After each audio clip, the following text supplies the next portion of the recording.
ಇದು Nestle India. Nestle ಇಂಡಿಯಾದಲ್ಲಿ ನಾವು ಮಾರ್ಕ್ ಮಾಡೋ ಲೆವೆಲಲ್ಲಿ ಯಾವ ಥರ ವರ್ಕೌಟ್ ಆಗುತ್ತೆ ಅಂತ ನೋಡ್ತಿದ್ದೀರಲ್ವ. ನೋಡಿ, ಇಲ್ಲಿ ಈ ಏರಿಯಾದಲ್ಲಿ ಸೆಲ್ ಆರ್ಡರ್ಸ್ ಏನಿತ್ತು, ಸೆಲ್ ಆರ್ಡರ್ಸ್ಗೆ ಹಿಟ್ಟಾಗಿ ಡೌನ್ ಬಂದಿದೆ, ನೋಡಿದ್ರಲ್ವ. ಆದರೆ ಇಲ್ಲಿಂದ ಬರ್ತಿರೋ ಬೈಯಿಂಗ್ಗೆ ನಮಗೆ ಈ ಆರ್ಡರ್ ಅನ್ನೋದು ಈಗ ಕ್ಲಿಯರ್ ಆಯಿತು. ಈ ಆರ್ಡರ್ ಕ್ಲಿಯರ್ ಆಗಿದೆ. ನೆಕ್ಸ್ಟ್ ನಮಗೆ ಇದು ಸ್ವಲ್ಪ ಡೋಜಿ ಕ್ಯಾಂಡಲ್ ಆಗಲಿ, ಇಲ್ಲಾಂದರೆ ಇನ್ನು ಸ್ವಲ್ಪ ಡಿಪ್ ಸೈಡ್ ಹೋಗಿ ಇದರ ಒಂದು 2525 ಈ ರೇಂಜಲ್ಲಿ ನಮಗೆ ರಿವರ್ಸ್ ಬಂದರೂ ಬರ್ಬೋದು. ಇಲ್ಲಾಂದರೆ ಇಲ್ಲಿ ನಮ್ಗೆ ಫೈಟ್ ಮಾಡ್ತೀವಿ, ನೋಡ್ತಿದ್ದೀರಾ. ಇಲ್ಲಿರೋ ಸೆಲ್ ಆರ್ಡರ್ಸ್ನ ಕ್ಲಿಯರ್ ಮಾಡಿ ಆಲ್ರೆಡಿ ಮುಕ್ಕಾಲು ಭಾಗ ಕ್ಲಿಯರ್ ಮಾಡಿದೆ. ಇಲ್ಲಿಂದ ರ್ಯಾಲಿ ಬಂದರೂ ಬರ್ಬೋದು.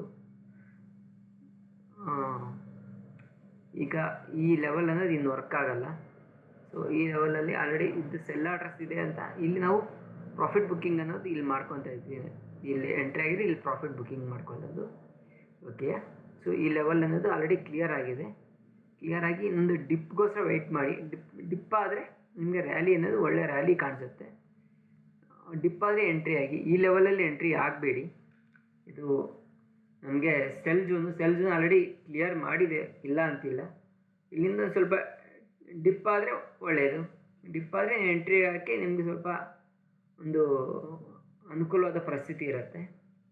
ಈಗಿರೋ ಪರಿಸ್ಥಿತಿ ಅಲ್ಲಾದರೆ ಇಲ್ಲಿಂದ ನಿಮಗೆ ಈಗ ಇಲ್ಲಿ ಎಂಟ್ರಿ ಆದರೆ ಅಂದ್ಕೊಳ್ಳಿ, ಇಲ್ಲಿಂದ ಸ್ವಲ್ಪ ಒಂದು 30-40 ಪಾಯಿಂಟ್ಸ್ ಡ್ರಾಪ್ ಆಯಿತು ಅಂದರೆ ನಿಮ್ಮ ಇಂಟೆನ್ಷನ್ ಡೌನ್ ಆಗಿಬಿಡುತ್ತೆ. ಅಲ್ಲ, ಇದರಲ್ಲಿ ಇಂಟೆನ್ಷನ್ ಆದರೆ ಅಪ್ ಇದೆ, ಸ್ಟಿಲ್ ಇಂಟೆನ್ಷನ್ ಅಪ್ ಇದೆ. ಇಲ್ಲಿ ನಿಮ್ಗೆ ಡೋಜಿ ಕ್ಯಾಂಡಲ್ ಆಗಲಿ, ಇಲ್ಲಾಂದರೆ ಒಂದು ಡ್ರಾಪ್ ಬರೋ ಒಂದು ಅವಕಾಶ ಕಾಣಿಸ್ತಿಲ್ಲ. ಈ ಒಂದು ಕ್ಯಾಂಡಲ್ ಕಂಪ್ಲೀಟ್ ಆದಮೇಲೆ ಈ ಒಂದು ಪ್ಲೇಸಲ್ಲಿ ಏನೋ ಬಂದರೆ ಬರ್ಬೋದು. ಅಲ್ಲಿಂದ ರಿವರ್ಸಲ್ಲು ಅಂದರೆ ನಮ್ಗೆ ಈ ಒಂದು ಏರಿಯಾ 2025 ಮಾರ್ಕ್ ಮಾಡ್ತಿಲ್ಲ, ಈ ಒಂದು ಏರಿಯಾವರೆಗೂ ಬರೋ ಅವಕಾಶ ಇದೆ. ನೋಡೋಣ, ಬರುತ್ತೆ ಅಂತ ಹೇಳಲ್ಲ, ಬಂದರೆ ಈ ಒಂದು ಏರಿಯಾದಲ್ಲಿ ಚೆನ್ನಾಗಿದೆ ಎಂಟ್ರಿಗೆ.